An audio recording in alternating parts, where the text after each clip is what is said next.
सर्वांना नमस्कार. मग आता तन्वी आणि अर्जुनची फोनवर भांडणं लागली आणि तन्वीनं चिडून फोन ठेवला. तो तिला बिनशेपटाची वाघीण, गो टू हेल असं म्हणाला आणि ती त्याला पिसाळलेला धूमकेतू म्हणाली आणि पाय आपटायला लागली. आणि मग रियानं डिनरची तयारी केली आणि म्हणाली, दीदी कशाला इतकं चिडता, त्याला समजून घ्या ना. आणि आता खूप दिवसांनी तुम्ही इथे आला आहात तर तुम्ही इथे थांबायचं, मी तुम्हाला कुठेही जाऊ देणार नाही. आणि तन्वी चिडून म्हणाली, काय समजून घेऊ रिया. त्यानं आर्यनवर अविश्वास दाखवला आणि घराच्या बाहेर जा म्हणाला. हे समजून घेऊ. स्वीटी गरोदर असताना तिची काळजी न करता तिला आर्यनसोबत जायला सांगितलं. हे समजून घेऊ की मी आर्यनची आई आहे म्हणून त्याची बाजू घेतली आणि म्हणून स्वतःच्या बायकोलाही त्यानं घराच्या बाहेर जायला सांगितलं आणि बाहेरचा रस्ता दाखवला. हे समजून घेऊ का रिया मी, असं तन्वी चिडून चिडून म्हणायची. आणि रिया काय काय समजून घेऊ मी, आता मी थकली, गेली 25 वर्ष झाली मी तुझ्या भावाला सहन करते. आणि इतक्यात कुणाल हसून म्हणाला, असू दे असू दे, तुला आज खूप हौस होते ना त्याला गळ्यात बांधून घ्यायची. काय बघितलंस त्याच्यात, तर त्याचे डोळे, त्याची तीक्ष्ण धारदार जालिम नजर. आणि काय म्हणे बरं का आर्यन बेटा, मी तुझ्या मॉमला म्हणायचो की त्याला सोड, त्याच्यामध्ये खूप इगो आहे, ॲटिट्यूड आहे, तो तुला खूप त्रास देतो. तर तुझी हीच मॉम मला म्हणायची की कुणाल, त्याचा ॲटिट्यूड मला खूप आवडतो, सगळं संपलं तरी चालेल, त्याच्याकडचं पद जाऊ दे, पोझिशन जाऊ दे, त्याची कंपनी जाऊ दे, सगळं गेलं तरी चालेल आणि मी सुद्धा माझ्याकडचं सगळं हरवून बसेल त्याच्यासाठी, सगळं त्याला देऊन टाकेल, पण तरीही मी त्याच्यावर खरंच प्रेम करत राहीन, खूप खूप प्रेम करीन, कारण मला त्याचा ॲटिट्यूड खूप आवडतो. पण आता मिसेस तन्वी अर्जुन देसाई, त्याच ॲटिट्यूडनं तुम्हाला घराच्या बाहेरचा रस्ता दाखवला, आता कसं वाटतंय, असं म्हणून कुणालनं तिची खिल्ली उडवायला सुरुवात केली.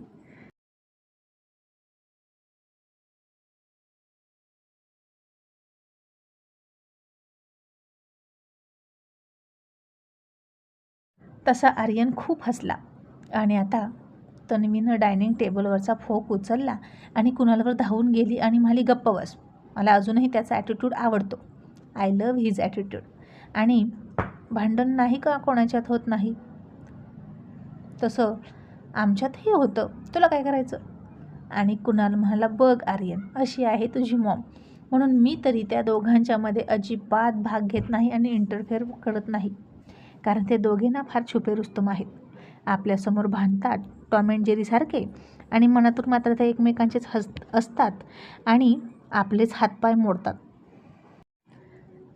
आणि आपले हातपाय मोडून आपल्याच गळ्यात पडतात.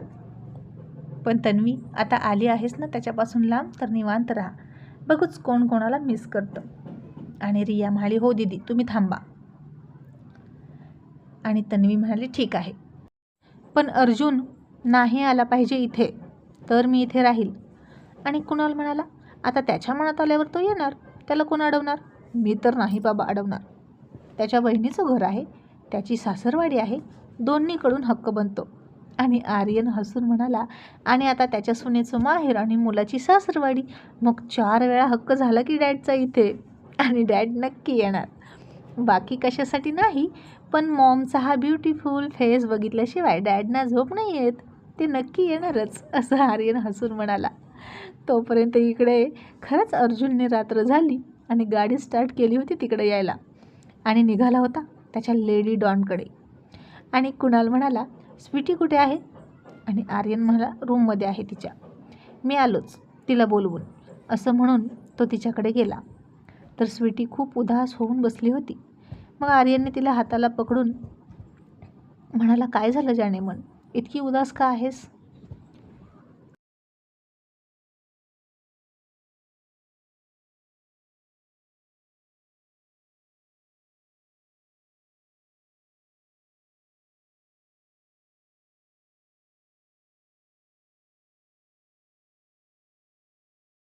आणि स्वीटी काळजीनं म्हणाली, आर्यन काय होईल आता? मीडियामधून तुझ्यावर किती आरोप होतात, मला हे नाही ऐकू वाटत. आर्यन म्हणाला, मग न्यूज बघू नको. स्वीटी म्हणाली, पण माझे फ्रेंड फोन करून विचारत आहेत आणि तुझ्या नवऱ्यावर असे आरोप झाले आहेत असं म्हणतात. आर्यन म्हणाला, बेबी मग फोन बंद कर. आणि स्वीटी वैतागून म्हणाली, आर्यन ते सगळं होईल, पण माझ्या मनात येतं, माझ्या डोक्यात येतं, त्याचं काय?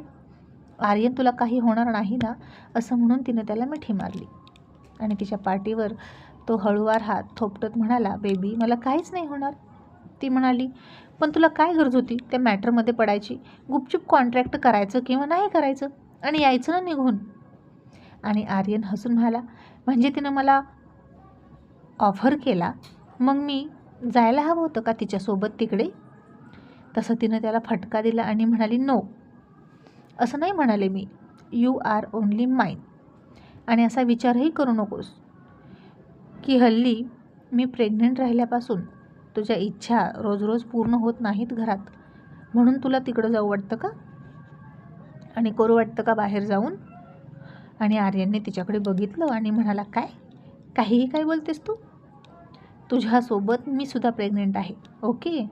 त्यामुळे माझ्यासुद्धा प्रत्येक गोष्टीवर तुझ्या इतकंच बंधन आहे आणि मी फक्त तुझाच आहे, हे मला झोपेतही माहीत आहे. म्हणूनच मी त्या मुलीला माझ्याशी असं बोलली वागली म्हणून चिडून एक्सपोजच करून टाकलं. मला नाही आवडत कुणीही माझ्यावर अशी नजर टाकलेली, कारण मी फक्त तुझा आहे आणि तुझ्यासाठी मी स्वतःला सगळ्या मुलींपासून सेफ ठेवत असतो, अगदी पहिल्यापासून. आणि बेबी हे तर होतच राहतं, खूप आरोप होतात, प्रत्यारोप होतात, मीडियामध्ये वादळ उठतं आणि काही काळाने शांतही होतं, कारण आपण बिग पर्सनॅलिटी आहोत. आणि तुला काय वाटतं, मी चुकीच्या गोष्टींना विरोध करायचा नाही का? घाबरून गप्प बसायचं आणि निमूटपणे होणाऱ्या गोष्टी होऊ द्यायच्या का? आणि स्वीटी, हे माझ्या रक्तात नाही. मी फायटर आहे, कारण माझे डॅड फायटर आहेत, माझी मॉम फायटर आहे. प्रत्येक सिच्युएशनला फाईट करतात आणि फेस टू फेस येऊन लढतात आणि मलाही तसंच शिकलं पाहिजे. पण बघ, आता जर मी यातून सही सलामत सुटलो ना, म्हणजे मी तसा सुटणारच आहे सही सलामत, कारण त्यांच्याकडे काही पुरावेच नाहीत माझ्या विरोधात, फक्त ती मुलगी म्हणते ना, एवढाच काय तो पुरावा आहे. तर यानंतर मी सुटल्यानंतर माझी इमेज खूप चांगली तयार होईल. आणि डॅड म्हणालेत की काळजी करू नको, तर तू काळजी करू नकोस, चल आपण डिनर करूया. आणि मग स्वीटी म्हणाली, पण आर्यन, मामा जेवले असतील का? आर्यन म्हणाला, चल ना, मग आपण खाली जाऊन बोलूया त्यांच्याशी, खात खात फोन करूया. मग आता दोघेही खाली आले, सगळ्यांचा डिनर सुरू होता.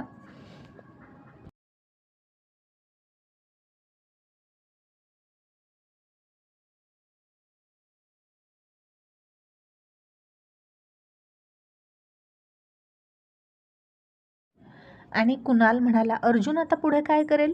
नक्कीच त्याच्या डोक्यात काहीतरी प्लॅन आहे. आणि आर्यन म्हणाला, पण मी ठरवलं आहे, हा मॅटर मी स्वतः सॉल्व्ह करणार आणि सगळे पुरावे मी स्वतः डॅडकडे आणून देणार, कारण ही माझी लढाई आहे आणि ती मलाच लढली पाहिजे. तन्वी म्हणाली, मग आर्यन काय करशील आता तू? आर्यन म्हणाला, त्यांनी माझ्यावर आरोप केलेत ना की मी अशीच दरवेळी मुलींची मागणी करतो, तर कोणत्या कोणत्या मुलींची मी मागणी केली त्याची लिस्ट तुम्हीच आणून द्या, असं मी त्यांना म्हणणार आहे. एकाच मुलीने आरोप केला यावरून माझं बॅकग्राऊंड ते खराब नाही करू शकत.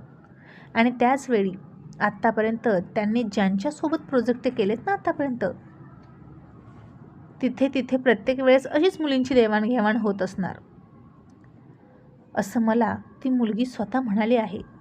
आणि आतासुद्धा ती खोटी बोलली, कारण तिच्या जॉबचा प्रश्न असणार किंवा तिला धमकी दिली असेल त्यांनी, आणि म्हणून ती मुलगी पुन्हा मीडियासमोर जाऊन खोटं बोललेली आहे आणि मला आता त्या मुलीला भेटावं लागेल.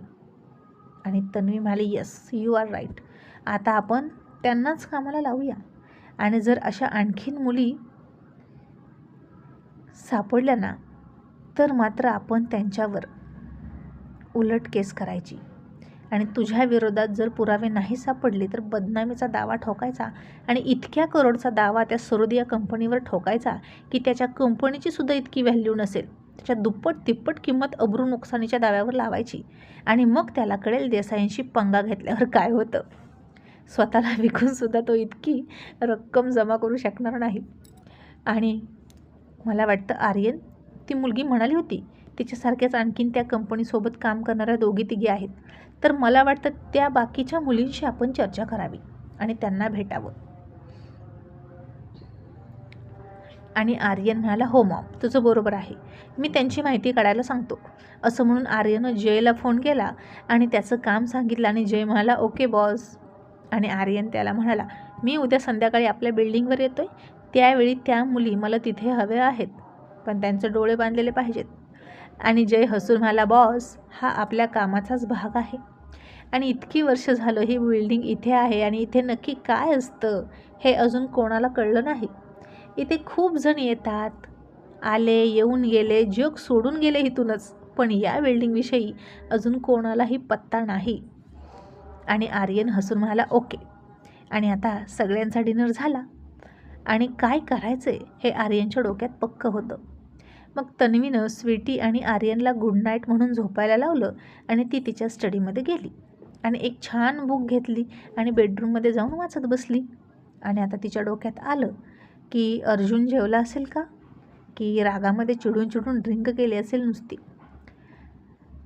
काय करू, त्याला विचारू का, असं म्हणून तिनं फोन हातात घेतला आणि पुन्हा म्हणाली, जाऊ दे, मला गो टू हेल म्हणाला ना, मग मी नाही फोन करणार, असं म्हणून तिनं फोन ठेवला आणि पुन्हा पुस्तक वाचत बसली.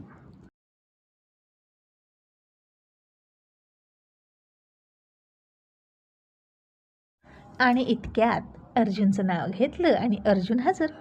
आणि तो बाहेर आला होता. त्यानं वॉचमॅनकडे त्याची गाडी पार्क करायला दिली आणि बेल वाजवली. तसं तन्वीनं पुस्तक बाजूला केलं आणि कान टावकारले आणि म्हणाली, आता कोण आलं. आणि इकडं रियासुद्धा म्हणाली, कुणाल, अहो आता कोण आलं. आणि कुणालनं खिडकीतून बघितलं, त्याला अर्जुनची गाडी दिसली, पण अर्जुन नाही दिसला. आणि कुणाल म्हणाला,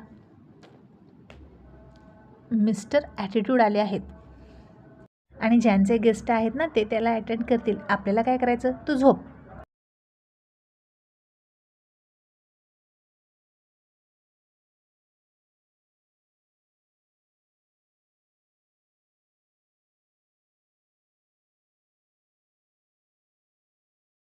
तरीही रिया म्हणाले, अहो घर आपलं आहे, असं काय करता, कोण आहे बघायला नको का. आणि कुणाल म्हणाला, रिया तुझा भाऊ आहे आणि तन्वी आणि तो बघून घेतील. आणि आणि रिया उठली आणि म्हणाली, नको नको, आधीच दीदी खूप भडकले आहेत, दादासुद्धा टेन्शनमध्ये आहे आणि पुन्हा दोघांमध्ये भांडण लागेल. आणि कुणाल तिला पकडून म्हणाला, काहीही होणार नाही, त्यांच्यात इंटरफेअर करू नकोस. आणि कुणाल रियाला सोडायला तयारच नव्हता. इतक्यात इकडे अर्जुनने पुन्हा 2-3 वेळा वैतागून बेल वाजवली आणि वैतागला. आणि तन्वीला वाटलं बहुतेक रिया झोपली असावी आणि कोण आहे म्हणून तीच खाली आली दरवाजा उघडायला. आणि तिनं जसा दरवाजा उघडला तसा अर्जुन रागारागात म्हणाला, व्हॉट नॉनसेन्स, पटकन दरवाजा उघडता येत नाही का, कळत नाही का मी केव्हाचा बाहेर उभा आहे. आणि आता त्याला असा बघितला अचानक आणि तन्वी चकित होऊन म्हणाली, अर्जुन तू. आणि अर्जुन म्हणाला, नाही, अर्जुनचं भूत. का, आता तुला मीही दिसत नाही का, तुझ्या या हेडलाईट फुटले की काय, असं म्हणून त्यानं रागात तिच्या डोळ्यात 2 बोटं घातली. आणि तन्वी चिडून म्हणाली, माझे डोळे शाबूत आहेत, पण तू का असं वटवागुळासारखा रात्रीचा दुसऱ्याच्या घरी आलास. आणि काय रे, त्या घरातून आम्हाला हकलून दिलं ना, मग कशाला आलास आमच्या मागे मागे.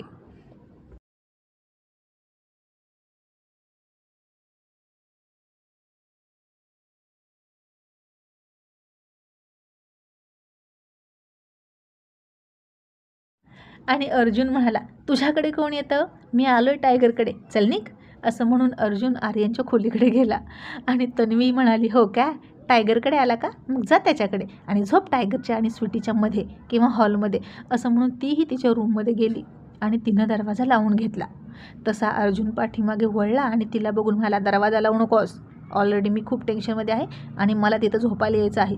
असं म्हणून तो आर्यनकडे गेला. आणि तन्वी म्हणाली, अच्छा, आता तुला झोपायला माझ्याकडे यायचं आहे का, तेही मला शिव्या घालून, मग अजिबात नाही यायचं. असं म्हणून आता तन्वीनं दरवाजा लावूनच टाकला. आणि आता काय होईल जेव्हा अर्जुन तिच्याकडे येईल हे पाहणं इंटरेस्टिंग ठरणार आहे. मग अर्जुनला बघून आर्यनला सुद्धा बरं वाटलं.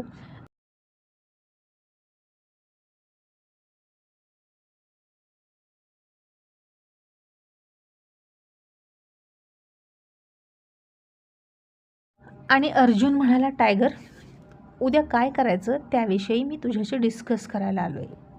आणि आर्यननं अर्जुनला काहीच नाही बोलू दिलं आणि म्हणाला, डॅड, आता मला तुमच्या सपोर्टची खरंच गरज नाही.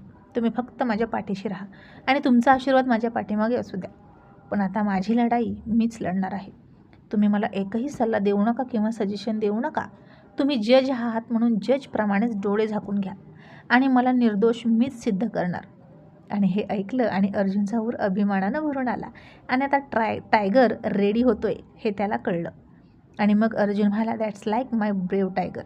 आणि आता मला काहीच काळजी नाही असं म्हणून तो बाहेर आला.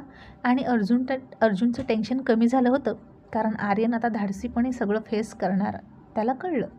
आणि जसं त्यानं दरवाजा उघडायला गेला तर दरवाजा आतून बंद होता. आणि हिला सांगितलं होतं की दरवाजा लावू नको, तरी दरवाजा लावून घेतला का, म्हणून अर्जुन चिडला.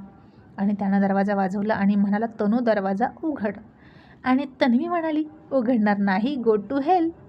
आणि अर्जुन म्हणाला, पुन्हा एकदा विचारतोय, दरवाजा उघडतीस की कुलूप तोडू. आणि तन्वी म्हणाली, हिम्मत असेल तर तोड. आणि आता अर्जुन चिडला. त्यानं त्याच्या मागच्या खिशातून पिस्तूल काढला आणि दरवाजाच्या लॉकवर सरळ गोळी झाडली आणि लॉकच तुटलं. तसा मोठा गोळीचा आवाज झाला आणि सगळेच घाबरले. आणि सगळ्यात जास्त आता तन्वी घाबरली आणि म्हणाली, ओ गॉड, आता काय करू. इतक्यात आता अर्जुननं रागात दरवाजा उघडला. कुणाल, रिया, आर्यन तिथं पळतच आले आणि तन्वी आर्यनच्या मागे जाऊन लपली. आणि अर्जुन तसाच हातात पिस्तूल घेऊन तिला म्हणाला, समोर ये. तशी तन्वी आणखीनच आर्यनच्या मागे लपली आणि म्हणाली, आर्यन सेव मी.